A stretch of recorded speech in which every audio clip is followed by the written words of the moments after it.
नमस्कार दोस्तों, स्वागत है आपका crime story with Emo channel पर। आज की घटना उत्तराखंड राज्य से है, जिसे जानकर आपकी रूह कांप जाएगी। तो वीडियो को आखिरी तक पूरा जरूर देखें।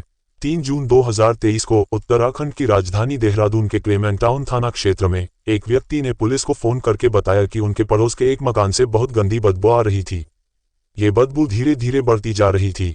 उस व्यक्ति ने आगे बताया कि जब उन्होंने उस घर के पास जाकर देखा तो पाया कि वहां पर बाहर से ताला लगा हुआ था। बदबू इतनी खतरनाक थी कि वहां खड़ा होना भी मुश्किल हो रहा था। इस बदबू के कारण उनके लिए वहां रुक पाना असंभव हो गया। उन्होंने बताया कि जब उन्होंने उस दरवाजे को पीटना शुरू किया तो अचानक अंदर से किसी बच्चे के रोने की आवाज आई। ये सुनकर उन्होंने सोचा कि शायद घर में कोई तो जरूर है, इसलिए उन्होंने फिर से दरवाजे को खटखटाया, लेकिन इस बार भी अंदर से कोई जवाब नहीं आया। तब उस व्यक्ति ने पुलिस से कहा, आप एक बार आकर चेक कर लीजिए, क्योंकि यहाँ कुछ गड़बड़ हो सकती है। जैसे ही पुलिस को इस घटना की जानकारी मिली, वे तुरंत क्लेमेंट टाउन के उस मकान पर पहुंची। उस समय वहां पड़ोस के कुछ लोग भी बाहर खड़े थे। बदबू के कारण वहां का माहौल काफी अजीब हो गया था। उस घर के मकान मालिक सोहेल भी मौके पर मौजूद थे। मकान मालिक सोहेल ग्राउंड फ्लोर पर रहते थे, जबकि बदबू फर्स्ट फ्लोर से आ रही थी। पुलिस तुरंत फर्स्ट फ्लोर पर गई। वहां घर के अंदर जाने के लिए 2 दरवाजे थे, लेकिन मुख्य दरवाजा बाहर से ताला लगा हुआ था। दूसरा दरवाजा अंदर से बंद था। हालांकि एक राहत की बात यह थी कि दूसरे दरवाजे पर जाली लगी हुई थी। शायद उसी जाली की वजह से दुर्गंध बाहर आ रही थी। अगर दरवाजा सामान्य होता तो शायद कोई भी इस बदबू को महसूस नहीं करता। इसके बाद पुलिस ने जाली वाले दरवाजे की जाली काटी और घर के अंदर प्रवेश किया। इसके साथ ही कुछ पड़ोसी भी अंदर चले गए, लेकिन जब वे बेडरूम में पहुंचे तो जो मंजर वहां था उसे देखकर पुलिस भी सन्न रह गई।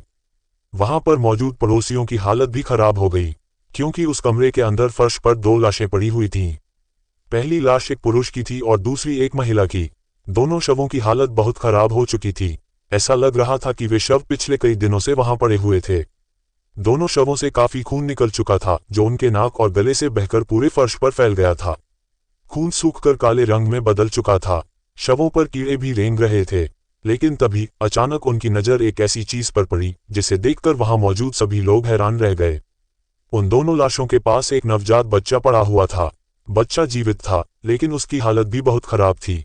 बच्चे की स्थिति देखकर सभी लोग ये समझने लगे कि यहाँ कुछ गंभीर घटना घटी है। पुलिस ने तुरंत बच्चे को अस्पताल भेजने की व्यवस्था की और शवों की जांच शुरू की। इस घटना ने सभी को हैरान कर दिया। आसपास के लोग इस भयावह दृश्य को देखकर सन्न रह गए। पुलिस ने जब बच्चे को चेक किया तो पता चला कि वह अभी भी जिंदा था। बच्चे को देखकर यह अनुमान लगाया गया कि शायद उसे जन्म लिए ज्यादा समय नहीं हुआ होगा। अधिकतम उसकी उम्र 1 हफ्ते की रही होगी। कहीं ना कहीं ये बच्चा उन दोनों मृतकों का था। इसका मतलब था कि जब से उनकी मृत्यु हुई थी तब से यह बच्चा भूखा प्यासा उस बदबू के बीच पड़ा हुआ था, जिस बदबू के कारण उसका शरीर भी पीला पड़ चुका था और उस पर भी कीड़े रेंग रहे थे। ये स्थिति देखकर पुलिस को तुरंत एहसास हुआ कि बच्चे को तत्काल चिकित्सा सहायता की जरूरत थी। इसलिए उन्होंने बिना देर किए उसे अस्पताल भेज दिया। अस्पताल पहुंचने के बाद डॉक्टरों ने तुरंत बच्चे का इलाज शुरू किया। डॉक्टरों ने उसे गहन उपचार देना शुरू किया और उसकी स्थिति धीरे धीरे स्थिर होने लगी। इस बीच पुलिस ने घटनास्थल पर फॉरेंसिक टीम को बुलाया ताकि मामले की सही जांच हो सके और सभी सबूत इकट्ठा किए जा सकें। फॉरेंसिक टीम ने सबूत जुटाने का काम शुरू किया। पुलिस ने मकान मालिक से पूछताछ की। उन्होंने बताया कि ऊपर के कमरे को उन्होंने अनम और काशिफ नाम के एक कपल को किराए पर दिया था। इसी बीच एक महिला कुछ लोगों के साथ क्लेमेंट टाउन पुलिस स्टेशन पहुंची। वह अपने पति की गुमशुदगी की रिपोर्ट दर्ज कराती है। महिला ने बताया कि उसके पति से 10 जून से कोई संपर्क नहीं हो पा रहा था। वह लगातार उन्हें फोन कर रही थी, लेकिन उनका फोन नहीं उठा। फिर 12 जून से उनका फोन स्विच ऑफ हो गया। 13 जून को चिंतित होकर वह महिला पुलिस स्टेशन आई। महिला ने बताया कि उनका घर उत्तर प्रदेश के सहारनपुर जिले के चहल थाना क्षेत्र में था, लेकिन काफी दिनों से अपने पति से संपर्क न होने के कारण वह गुमशुदगी की रिपोर्ट दर्ज कराने के लिए सहारनपुर से देहरादून आई थी, क्योंकि उसका पति देहरादून में ही काम करता था और वहीं रहता था। उधर काशिफ और अनम की बात करें तो उनके घर में किसी तीसरे इंसान के आने की कोई आशंका नहीं लग रही थी, क्योंकि घर में सारा सामान अपनी जगह पर सही ठीक रखा हुआ था। इससे ये संकेत मिलते थे कि घर से कुछ भी गायब नहीं था। साथ ही एक दरवाजे पर बाहर से ताला लगा हुआ था और दूसरे दरवाजे पर अंदर से कुंडी लगी हुई थी। ये सब देखकर ऐसा लग रहा था कि शायद उन्होंने एक दरवाजे को परमानेंटली बाहर से बंद किया हुआ था और दूसरे दरवाजे से आते जाते होंगे। लेकिन अब सवाल ये था कि अगर उन्हें घर में अंदर जाना ही था तो वे बाहर से ताला क्यों लगाएंगे। दरवाजा अंदर से लॉक करना तो ज्यादा सुरक्षित होता। पहले तो पुलिस को लगा कि यह कपल खुद ही अपनी जान ले चुका होगा, लेकिन फिर पुलिस को यह सोचकर शक हुआ कि कोई भी इंसान खुद को इतनी तकलीफ देकर क्यों मारेगा। आमतौर पर देखा गया है कि अगर कोई आत्महत्या करता है तो वह अक्सर फांसी पर लटक कर करता है। इस मामले में यह चीज पुलिस को सोचने पर मजबूर कर रही थी। और सबसे बड़ी बात यह थी कि वहां पर 1 हफ्ते का बच्चा भी जिंदा पड़ा हुआ मिला था। अगर यह आत्महत्या थी तो फिर उन्होंने बच्चे को तड़पने के लिए क्यों छोड़ दिया? अगर यह हत्या हुई थी तो फिर जरूर कोई न कोई यहाँ आया होगा। लेकिन जब हत्या हुई थी तो जाहिर सी बात है कि उस समय मरने वालों ने विरोध किया होगा, चीखा चिल्लाया होगा। तो फिर किसी पड़ोसी ने उनके चीखने चिल्लाने की आवाज क्यों नहीं सुनी? और न ही किसी ने वहां किसी को आते जाते देखा था। पुलिस के मन में ऐसे कई सवाल उठ रहे थे जिन्हें हल करना जरूरी था। इसके बाद पुलिस ने शवों को पोस्टमार्टम के लिए भेज दिया, क्योंकि आगे की जांच के लिए सबसे पहले ये जानना जरूरी था कि उनकी मौत कैसे हुई। मकान मालिक से बात करने पर पता चला कि काशिफ और अनम इस घटना से लगभग 4 महीने पहले ही यहाँ शिफ्ट हुए थे। उस दौरान अनम प्रेग्नेंट थी। फिर 8 जून को वे दोनों किसी प्राइवेट हॉस्पिटल में गए, जहां अनम ने एक बच्चे को जन्म दिया। 10 जून को वे लोग घर वापस लौट आए। मकान मालिक ने बताया कि उसके बाद से वे लोग घर से बाहर नहीं निकले थे। इस सब के बाद पुलिस हत्या और खुशियों के बीच उलझी हुई थी। पोस्टमार्टम रिपोर्ट से भी कुछ खास नहीं पता चला, क्योंकि लाशें बुरी तरह से सड़ चुकी थीं, जिसकी वजह से मौत का सही कारण पता लगाना बहुत मुश्किल था। इसके बाद पुलिस ने मरने वालों के घरवालों का पता लगाकर उनसे पूछताछ शुरू की, शायद मरने वालों के बारे में उनके घरवालों से कुछ महत्वपूर्ण जानकारी मिल सके। पूछताछ करने पर पता चला कि काशिफ का घर सहारनपुर में था। वहां ये भी पता चला कि सहारनपुर में काशिफ की एक और पत्नी थी, यानी काशिफ की पहले ही एक शादी हो चुकी थी और अनम उसकी दूसरी पत्नी थी। काशिफ की पहली पत्नी का नाम नुसरत था और नुसरत और काशिफ का एक बेटा भी था। अब ये सारी बातें पता चलते ही पुलिस के निशाने पर काशिफ की पहली पत्नी नुसरत आ गई। हो सकता था कि शायद वह अपने पति की दूसरी शादी से खुश ना हो, इसीलिए उसने उनकी हत्या करवा दी हो, क्योंकि कई केस में ऐसा हुआ भी है और हो सकता था वैसा ही कुछ इस केस में भी हुआ हो। धीरे धीरे सुराग मिलते रहे और फिर घटना के 2 दिन बाद जब नुसरत के बारे में पता चला तो पुलिस की एक टीम देहरादून से सहारनपुर के लिए रवाना हो गई। नुसरत अपने ससुराल यानी काशिफ के घर पर ही थी। पुलिस ने वहां पहुंचकर नुसरत से पूछताछ की। नुसरत ने बताया कि उसका अपने पति से दूसरी शादी को लेकर कोई विवाद नहीं था, यानी दूसरी शादी के बाद भी उनके बीच अच्छे संबंध थे। नुसरत ने बताया कि उनकी हर रोज फोन पर भी बात होती थी, लेकिन अचानक से 10 जून के बाद काशिफ ने फोन उठाना बंद कर दिया। फिर 12 जून को उसका फोन स्विच ऑफ हो गया था, जिसकी वजह से नुसरत 13 जून को खुद अपने पति की गुमशुदगी को लेकर देहरादून पहुंची थी। वहां जाकर उसने क्लेमेंट टाउन थाने में कंप्लेंट भी दर्ज कराई थी।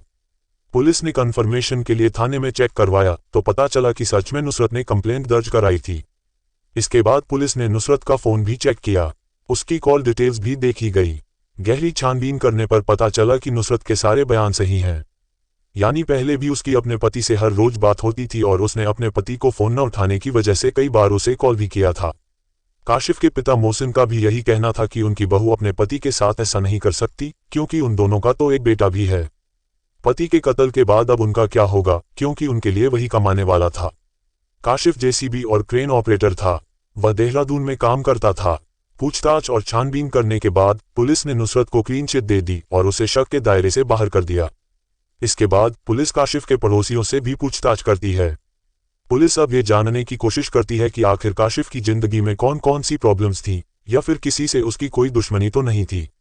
घर वालों और गांव वालों से बात करने पर पता चला कि काशिफ ने काफी पैसे उधार लिए हुए थे। उसके ऊपर करीब 1 लाख रुपए का कर्ज था, जिसकी वजह से वह थोड़ा परेशान भी रहता था। ऐसे में पुलिस ने सोचा कि हो सकता है कर्ज से छुटकारा पाने के लिए काशिफ ने पहले अपनी पत्नी की जान ली हो और फिर खुद को भी खत्म कर लिया हो, लेकिन प्यार और लगाव के कारण बच्चे को मारने की हिम्मत नहीं जुटा पाया होगा। ये भी हो सकता था कि जिनसे उसने कर्ज लिया था उन्होंने ही इस वारदात को अंजाम दिया हो। लेकिन पुलिस को लग रहा था कि कर्ज देने वाला व्यक्ति ऐसा नहीं करेगा, क्योंकि अगर वह काशिफ को कत्ल करता तो उसका पैसा मिलने की उम्मीद ही खत्म हो जाती। जब पुलिस को सहारनपुर से भी कोई सुराग नहीं मिला तो पुलिस वापस देहरादून नाकाम लौट आए। इसके बाद पुलिस ने काशिफ और अनम के फोन की CDR निकलवाए। उनकी कॉल डिटेल को भी चेक किया गया, लेकिन उससे भी कुछ पता नहीं चला, क्योंकि उनके फोन में जितने भी नंबर थे वे सभी उनके जानने वाले लोगों के थे। इस बीच खुशखबरी मिलती है कि मृतकों का बच्चा हॉस्पिटल में रिकवर कर गया है और अब वह खतरे से बाहर है। डॉक्टरों के अनुसार उसकी हालत बहुत खराब थी। हालांकि यह बच्चा अपने टाइम से पैदा हुआ था और बिल्कुल स्वस्थ था, उसका वजन भी ठीक था। डॉक्टरों का कहना था कि अगर इसकी प्रीमेच्योर डिलीवरी हुई होती तो शायद इसकी भी अपने माता पिता की तरह मौत हो जाती। इधर पुलिस भी अपनी जांच को आगे बढ़ा रही थी और कत्ल के सुराग ढूंढने की कोशिश कर रही थी। उन्होंने क्लेम टाउन के वारदात वाले इलाके में उस घर के आसपास जितने भी सीसीटीवी कैमरे लगे हुए थे उन्हें खंगालना शुरू किया। वैसे तो उस घर के आसपास कोई कैमरा नहीं लगा हुआ था, लेकिन एक कैमरा मेन रोड पर लगा हुआ था। पुलिस को जांच में इतना तो पता चल ही गया था कि यह कत्ल 10 जून से 13 जून के बीच में किए गए हैं, तभी तो उन दोनों लाशों की इतनी बुरी हालत हो गई थी। इसलिए अब पुलिस 10 जून से आगे की सारी फुटेज निकालती है और उन्हें चेक करती है। क्योंकि दिन में तो उस इलाके में लोगों की चहल पहल होती है, इसलिए कोई भी उस समय हत्या करके वहां से भाग नहीं सकता। लेकिन 10 जून की रात में भी पुलिस को कोई सस्पेक्ट नजर नहीं आया। इसके बाद पुलिस ने 11 जून के फुटेज देखे, लेकिन 11 तारीख को भी कोई नहीं दिखाई दिया। अब पुलिस निराश हो चुकी थी, लेकिन फिर भी पुलिस को 10 जून से लेकर 13 जून तक के सभी फुटेज देखने थे। फिर देखते ही देखते 13 जून की सुबह में एक कार दिखती है जो काफी संदिग्ध लग रही थी। अब पुलिस को यकीन हो गया था कि इस कार का कोई ना कोई रोल जरूर है। पुलिस वाले इस गाड़ी को एक बार फिर ध्यान से देखते हैं तो कैमरे में उस कार का नंबर भी साफ दिखाई दे रहा था। पुलिस इस नंबर के जरिए कार के मालिक के बारे में पता लगाती है तो पता चलता है कि कार के ओनर का नाम अश्वद है। साथ ही पुलिस को उसका एड्रेस भी मिल जाता है। काशिफ के घर वालों ने बताया कि अश्वद तो काशिफ का दोस्त है। इसके बाद पुलिस अश्वद के पास पहुंचती है और उससे कार के बारे में पूछती है। उसने बताया कि 13 जून को उसकी कार शहबाज नाम के एक लड़के के पास थी, लेकिन उस रात वह कहाँ गया था इसके बारे में उसे नहीं पता था। पुलिस ने काशिफ के दोस्त अश्वद से पूछा कि यह शहबाज कौन है, तो उसने बताया कि शहबाज अनम का बड़ा भाई है। पुलिस ये बात सुनकर हैरान रह गई कि भला अनम का भाई इस इलाके में इतनी रात को क्यों आया था। साथ ही पुलिस के लिए ये यकीन करना भी मुश्किल हो रहा था कि जिसकी वे तलाश कर रहे हैं कहीं वह अनम का भाई शहबाज ही तो नहीं है। लेकिन अब सवाल था कि वह अपनी बहन और जीजा को कत्ल क्यों करेगा। इसी दौरान पुलिस को अनम के मोबाइल फोन में एक ऐसा वीडियो मिला जिसमें अनम कह रही थी कि उसका भाई उसे और उसके पति काशिफ को जान से मारने की धमकियां दे रहा है और वह उन्हें मारने का प्लान बना रहा है, इसलिए उन दोनों को अपनी जान का खतरा है। अनम रोते हुए ये सारी बात बोल रही थी। वीडियो देखने के बाद अब साफ हो गया था कि इस कांड में शहबाज का ही हाथ है। इसके बाद पुलिस शहबाज के मोबाइल की CDR निकालती है, जिससे पता चला कि 10 जून की रात को शहबाज ने अपना फोन स्विच ऑफ कर रखा था और फिर उसका फोन 11 जून की सुबह को ही ऑन हुआ था। वैसे तो यह कोई बड़ी बात नहीं थी, क्योंकि ऐसा तो अक्सर लोग करते हैं ताकि रात में उन्हें कोई डिस्टर्ब न करे, लेकिन ऐसा करने वाले लोग हर रात को करते हैं। मगर शहबाज ने केवल 10 जून की रात को ही अपना फोन बंद किया था। न तो उसने इससे पहले कभी ऐसा किया था और न ही इसके बाद कभी ऐसा किया। यही चीज शहबाज को शक के घेरे में ला रही थी। साथ ही यह भी पता चला कि 13 जून को उसकी लोकेशन क्लेमेंट टाउन में ही थी और 10 जून को भी फोन स्विच ऑफ होने से पहले वह अपनी बहन के किराए वाले घर पर ही था। लेकिन जब उसका फोन ऑन हुआ तो वह कहीं और था। इधर जब इस हत्या में शहबाज का नाम आया तो काशिफ के पिता ने क्लेमेंट टाउन जाकर शहबाज के खिलाफ रिपोर्ट दर्ज करा दी कि उनके बेटे और बहू की हत्या के पीछे शहबाज का ही हाथ है। क्योंकि अनम का मायका और ससुराल दोनों सहारनपुर में ही थे और उनका गांव भी एक ही था, इसलिए पुलिस फिर से सहारनपुर जाती है और शहबाज को अरेस्ट कर लेती है। इसके बाद शहबाज को देहरादून लाकर उससे पूछताछ की गई, लेकिन शहबाज अपने ऊपर लगे सभी आरोपों को नकार देता है। वह कहता है कि भला वह अपनी बहन और जीजा की हत्या क्यों करेगा। अपनी बहन को तो वह मार नहीं सकता था और अपने जीजा को मारकर वह बहन को विधवा नहीं कर सकता था। पुलिस के पास शहबाज के खिलाफ कई ठोस सबूत थे। सबसे पहले पुलिस ने शहबाज की CCTV फुटेज, उसकी लोकेशन और उसके फोन का स्विच ऑफ होना शामिल किया। इसके अलावा अश्वद का बयान भी था जिसमें उसने बताया था कि शहबाज ने उसी दिन अपनी कार मांगी थी। इन सभी चीजों को पुलिस ने शहबाज के सामने रखा और फिर उससे कड़ी पूछताछ की। ये पूछताछ इतनी कड़ी थी कि शहबाज जल्दी ही टूट गया और उसने अपना जुर्म स्वीकार कर लिया। उसने माना कि अपनी बहन अनम और उसके पति काशिफ की हत्या उसने ही की थी। उसने बताया कि उसने दोनों को बेरहमी से मार डाला और केवल अपने बच्चे को छोड़ दिया, क्योंकि उसने सोचा था कि वह खुद ही मर जाएगा। वह मानता था कि बच्चा बहुत कमजोर है और भूखा रहने से वह नहीं बचेगा। शहबाज ने अपनी बहन को मारने के लिए चाकू से उसका गला रेत दिया और जब वह उठ गई तो उसने मुंह दबाकर उसकी सांसें रोक दी। यही नहीं, शहबाज ने बताया कि काशिफ और उसकी बहन अनम के रिश्ते की वजह से वह काफी गुस्से में था, क्योंकि काशिफ और शहबाज दोनों एक ही गांव के रहने वाले थे और पहले अच्छे दोस्त थे, लेकिन बाद में उनकी दोस्ती रिश्ते में बदल गई थी। काशिफ ने अनम से शादी कर ली थी और यह शहबाज के लिए बर्दाश्त करना बहुत मुश्किल हो गया था। शहबाज के मुताबिक उसकी अपनी जिंदगी में भी कई मुश्किलें थीं। 8 साल पहले उसके पिता की मौत एक हाइड्रा के नीचे दबकर हुई थी और उस हाइड्रा को काशिफ के भाई ने चलाया था। शहबाज का मानना था कि काशिफ के भाई ने जानबूझकर उसके पिता की हत्या की थी, लेकिन उस वक्त वह बहुत छोटा था और बदला नहीं ले सका। इसके बाद 1 साल पहले शहबाज किसी लड़की से दुष्कर्म के आरोप में जेल चला गया था। जब वह जेल से बाहर आया तो गांव के लोग उसकी बेइज्जती करने लगे। शहबाज को लगता था कि इन सब का जिम्मेदार काशिफ था, इसलिए वह काशिफ से बदला लेना चाहता था। शहबाज ने बताया कि उसने पहले काशिफ और अनम को धमकियां दी थीं और यह धमकियां अनम ने एक वीडियो के जरिए रिकॉर्ड की थीं जो पुलिस को मिला। उसने सोचा था कि काशिफ से नजदीकियां बढ़ाकर वह अपनी योजना को पूरा कर सकता है। 10 जून की रात को जब काशिफ और अनम अस्पताल से वापस आकर गहरी नींद में थे, शहबाज ने अपनी योजना को अंजाम दिया। वह चुपके से किचन से चाकू लेकर आया और काशिफ के बेडरूम में घुस गया। काशिफ ने जब उसका विरोध किया तो शहबाज ने ताबड़तोड़ चाकू से हमला किया और उसे मार डाला। इस दौरान अनम की आंखें खुल गईं और उसने अपने भाई को अपने पति को मारते हुए देखा। वह उसे रोकने की कोशिश करती है, लेकिन शहबाज ने उसकी भी जान ले ली। इसके बाद शहबाज ने खुद को साफ किया और कमरे को ताला लगाकर वहां से निकल गया। उसने सोचा था कि वह शवों को कहीं दूर ठिकाने लगा देगा, लेकिन जब वह 13 जून को फिर से अपने दोस्त की कार लेकर घर लौटा तो लाशों की बदबू और खून के धब्बों ने उसकी योजना को असफल कर दिया। शहबाज ने शवों को ठिकाने लगाने का प्लान कैंसिल कर दिया और घर से वापस चला गया। इस घटना के बाद पुलिस ने शहबाज के खिलाफ सबूत इकट्ठा किए और उसकी गिरफ्तारी के बाद उसने सब कुछ स्वीकार कर लिया। उसने बताया कि उसने क्यों अपनी बहन और जीजा को मारा और यह भी बताया कि उसने किस तरह से हत्या की।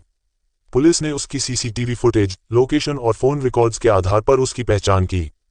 पूछताछ के दौरान शहबाज ने पूरी घटना की विस्तृत जानकारी दी और उसने बताया कि वह बदला लेने के लिए ये सब कर रहा था। पुलिस ने उसकी गिरफ्तारी के बाद चार्जशीट तैयार की और उसे कोर्ट में पेश किया। शहबाज फिलहाल जेल में है और इस मामले की सुनवाई सेशन कोर्ट में चल रही है। इस पूरी घटना का उद्देश्य सिर्फ आपको सचेत करना और जागरूक करना है। ये घटना एक भाई के दिल में पल रहे गुस्से और प्रतिशोध की भावना का नतीजा थी। इसने हमें ये समझने का मौका दिया है कि कभी कभी छोटे से गुस्से और समझौतों की कमी भी घातक परिणाम ला सकती है। ये कहानी हमें ये भी सिखाती है कि मानसिक स्थिति का सही मूल्यांकन और विवादों का समाधान बहुत जरूरी है ताकि ऐसी घटनाओं से बचा जा सके। तो दोस्तों, आप भी इस घटना के बारे में कमेंट बॉक्स में अपनी राय हमें जरूर दें। अगर आपको हमारी मेहनत पसंद आई हो तो वीडियो को एक लाइक करके ज़्यादा से ज़्यादा शेयर भी करें ताकि देश में हो रही ऐसी घटनाओं से और भी लोग सावधान हो सकें।